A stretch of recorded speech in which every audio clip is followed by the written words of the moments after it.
How's up, y'all? It's popping, what's cracking? It's D. About to react to this impressive vid. It's titled J-Lo and Ben divorcing because of Diddy's freak tapes. What? Oh, was she on one of the freak tapes? Has it got leaked? And Ben don't want no parts of that. He like, oh, I didn't know you got down like that. Girl, we done. Is that what occurred? Because I saw the headline of them divorcing. They should have never got back together. Listen, when it's over the first time, you just gotta let it be, all right?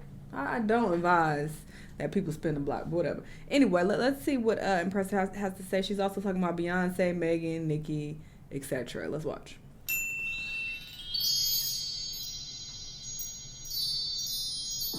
Hello everybody, welcome to the Impressive channel. The VMAs is just around the corner and it was announced that Megan Thee Stallion will be hosting the VMAs. Now this is a big deal for Megan. I think this is a great look for her. However, there is some sketchiness involved with this situation. Apparently, Roc Nation pulled some strings to get Megan to host this year's show as a way to compete with Nicki Minaj, allegedly. Now, before I get into this topic, I first want to thank Lumi for sponsoring this video. It's the strength of your to show up if the demands for Megan are not met. However, ironic for some people, she said Beyonce keeps getting used by the industry. What? To Beyonce's name to get leverage for Megan is true. Then I think it's pretty pathetic on Desiree's part. We don't even know if Beyonce is going to show up at the VMAs at all. But they love to dangle her name out there like a carrot and say, when's the last time they even went? If you don't do this, Beyonce's not showing up. It's getting really ridiculous, and it's honestly disrespectful to Beyonce, because does she not have any say or control in what she does or what she doesn't do? Why do they have to use her name and likeness to make demands and force her to make appearances at these shows that she doesn't want to be at? Every year she's being dragged to the Grammys because of her husband Jay-Z. We know she don't want to be there, but she's being dragged there for ratings. And this is another rant. We know she don't want to be there. To hear fake reports that Beyonce was supposed to perform at the last night of the convention for Kamala Harris. Come to find out, this whole story was fake. Beyonce's rep had to come out and tell the Hollywood Reporter that she was never scheduled to attend, let alone perform. So this whole story was fake, but see, they were using her name to bait people into watching the full event. That's really what it was. I don't feel like this story was just planted by TMZ, because I saw several outlets reporting this prior to TMZ reporting it. And I feel like they were fed some information by the DNC. I'm just going to keep it real. They planted this story to get people to believe that Beyonce was going to perform because they wanted more ratings. That's it. That's all. I don't care. Now it's being alleged that Desiree Perez is trying to use Beyonce's name and likeness to snag opportunities for Megan and to trick the VMAs into thinking that Beyonce is going to show up. And if that story really is true, then it's really pathetic on Desiree's part. The fact that she would go those lengths to lie on Beyonce's name and to use Megan to one-up Nicki Minaj is truly desperate and pathetic. And this is why Nicki does not like Roc Nation. I see exactly what they're doing now, and I can't rock with it, and I think it's really so annoying. nobody can host the VMAs after Nicki, and if they do, then they're trying to one up her. I'm confused at the comparison. I don't get it. Why can't Megan host? How is that a one up to? That they keep using Beyonce. I think Beyonce is tired of being used. She's been used her whole career, her whole life.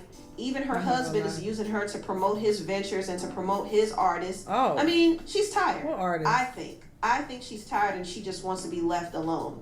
Now, I want to move on and talk a little bit about J-Lo. Now, this past week, it was big news that J-Lo filed for divorce from her husband of 2 years, Ben Affleck.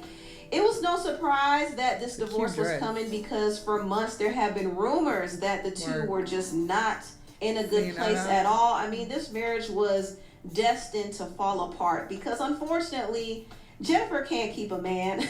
She can't keep... You got that goofy sentiment as well. Listen, whenever I hear anybody say that, it makes me cringe, but especially when I hear other women say that. You bum pick me, bro. And I'm not... I'm not trying to be rude or nothing, but that grinds my fucking gears. You're pushing out this message that we as women are of less value if we can't keep a man. First off, nobody is to be kept. She did the divorcing. So what do you mean she can't keep him? She didn't want to keep him. Maybe he on some bullshit. Maybe he cheating her, but doing some other wild shit to her, and she don't want to be with him anymore. Why is that deduced to? Oh, she can't keep a man. Like, that's just so gross. It's so outdated and just it's giving old bitter vibes. Like, ew. I hate when I hear that. She can't keep a man. Like, ew, because you don't hear people say that about men. He can't keep no woman. You don't ever hear nobody saying that about Drake or Future or none of these other male artists. But when it come to women, it's she can't keep them. Like, ew, bro. But man, I mean, I will give her credit that she is persistent. You know, she doesn't give up on love, just like she doesn't give up on her singing career. So it doesn't matter how many times she fails, she's going to continue to try and try and try. Is that not what everybody does in life? I'm confused. When relationships don't work out, you continue to date and see other people. You don't just ball up in a corner and die and wither away. You continue to be open to companionship. What are we talking about? But her relationship with Ben should have never happened because Ben is an alcoholic. Look at that. So how she can't keep him and he on the bottle? Alcoholic, and Jennifer is obsessed with fame and the paparazzi. Ben hated the paparazzi and Jennifer didn't like the fact that he was drinking too much alcohol. So these two should have never gotten together at all. But they got together because they wanted to relive the romance they had 20 years ago. Now, J-Lo and Ben first started dating each other in 2002 when they met on the movie Geely. I wish a nigga and would try to hit me. J-Lo was on her second husband. She was still married to Chris Judd. But that many they years were separated later. And she started creeping around. Don't even hit me up a year later or even a month later. I've moved on, all right? So there's that. But 20 years is wild. Spinning the block after 20 years, crazy. I don't care how much you change. I don't care who you are. I don't want no parts. It didn't work the first time. Let's move on. And once she left her second husband, she started dating Ben publicly. And the year after that, they got engaged. But they ended their engagement because apparently Ben was checked out and he didn't like all of the paparazzi surrounding their relationship and their upcoming wedding. They actually broke up right before their wedding day. So that should have let them know that, this relationship wasn't meant to be. But fast forward 18 years later, they decided to rekindle their relationship in 2021. And at this time, J-Lo just left her ex-fiance A-Rod. And Ben already been single. He divorced his wife, Jennifer Garner, in 2018. And they allegedly got divorced because of Ben's rumored infidelity, his gambling, and his drinking So he can't keep a woman. That's what it really is. He went to rehab in 2018. He got clean. And he just got sober when he started dating Jennifer again. Unfortunately, this is where things went downhill because the man relapsed. He couldn't handle being around J-Lo because J-Lo was obsessed with the paparazzi. She kept allowing them to be all up in their business. In fact, when they were on their honeymoon in Italy, Ben was miserable. He was very miserable because the paparazzi kept following them around. He also didn't like that J-Lo was sharing private information about their love life. She was sharing their private conversations and letters that he wrote to her. I mean, she just had everybody all up in their business. And he didn't like that. So how did Ben handle his misery? Well, he handled his misery in the only way he knew how. He allegedly started drinking again. Girl, go to hell and press.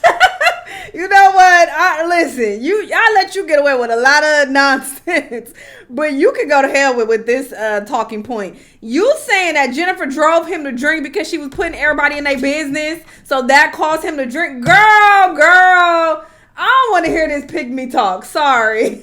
Let's wrap it the fuck up. Because this is making me cringe, child. There were rumors that his friends and family were concerned that he relapsed. Now, one thing I found interesting about this story is they were officially separated in April 26th of this year. So they've been separated for months. Now, we already knew that their relationship was on the rocks. In fact, throughout the whole summer, there were rumors that they were going to get a divorce because they moved out of their home together and started living separately. So we knew that a divorce was coming, but we didn't know that they actually separated back in April. Now, it was rumored. I don't know if these rumors are true, but it was rumored by Suge Knight, of all people, that J-Lo and Ben's separation was triggered by the whole Diddy situation. So we know that earlier this year, Diddy's homes were raided by the Homeland Security in connection to his alleged involvement with trafficking, and they confiscated a lot of footage. And apparently, allegedly, there were some celebrities on those tapes. And Suge is alleging that J-Lo was one of them, and Ben found out about it. And this is what triggered their separation, allegedly. When they go raid Puffy's house. Oh, we got somebody co-signing this. I thought she was just running her mouth. Let's see. And they get all these videos, J-Lo doing this and J-Lo doing that. She was getting peed on too? Sure they probably called the FBI, gave the courtesy call and then after that. Not a courtesy call. Got respect in the white world. I'm quite sure they said, we want to show you some things. Oh, he saw it. Oh. We see what her and Puffy was doing and who they were doing it with. I'm quite sure they gave him back those tapes. Oh. I'm quite sure he could never look at her the same. I'm quite sure they had for divorce. No, I'm quite sure. That's a man who had a good life. Great parents, don't spend a lot of money, ain't tripping off paparazzi, and living his life. This man is a fucking alcoholic. That don't sound like a great life to me. Like, I'm gonna need your bald head ass to worry about what's happening behind those jail walls, okay? He got his own team. She done brought all the extra that motherfucker. He won't out. He stayed married to jail. He'd be broke. What? Oh, child. Those were his words, not mine. Listen, I don't know if this is true because it seems like Ben was checked out from the marriage long before we knew about those Diddy tapes. But the timing of the separation is interesting because they separated after the feds collected those tapes. So, yeah, I don't know. I don't know, y'all, but I don't think it's true. It might be just a wild rumor, right? But we do know that there are more believable reasons why they really got a divorce for real, for real. And I did hear they did not have a prenup, so that's going to be tricky as well to see how they divide their assets. Also, Jennifer is reportedly furious that Ben checked out of the marriage and kind of made a fool of her. She feels humiliated. She thought they were going to last forever, but no. He got into the marriage and he immediately was through. And as soon as they got separated, it was said that he linked up with Robert Kennedy Jr.'s daughter, Kit Kennedy. That's what Page 6 alleges. But I think Ben blindsided Jennifer and he didn't really know how to leave her without her feeling embarrassed. So she had to end up filing for divorce instead. So it makes it seem like she left him, but really he checked out of the marriage a long time ago. But anyway, tell what y'all think about... Girl, I'm just so tired of this rhetoric. And this is a very common sentiment. Whenever a celebrity relationship fails, people typically put blame on the women. And, oh, she can't keep a man. And, oh, she's spending all his money. And, oh, she doing this. She driving him to drink. She did that. It's like, what? It's just such a misogynistic... goofy talking point, especially when I hear other women saying these things. I don't think they realize how self-hating and misogynistic these points sound that they're perpetuating and they're repeating. I'm like, do you understand? This makes us all look bad, and this is like for the detriment of all women to keep putting these messages out there that women are always at fault, and it's up to us to keep relationships together. And if they fail, then it's on us. We failed. We failed in life. We failed at companionship. We failed. I just don't think they get that. So it's just always so cringe to hear things like this being said. This man sounds like he had a lot of problems. So let's talk about that. Anyway, y'all let me know what y'all think. Let me know what other videos you want me to watch, and I'll see y'all the next time. Bye.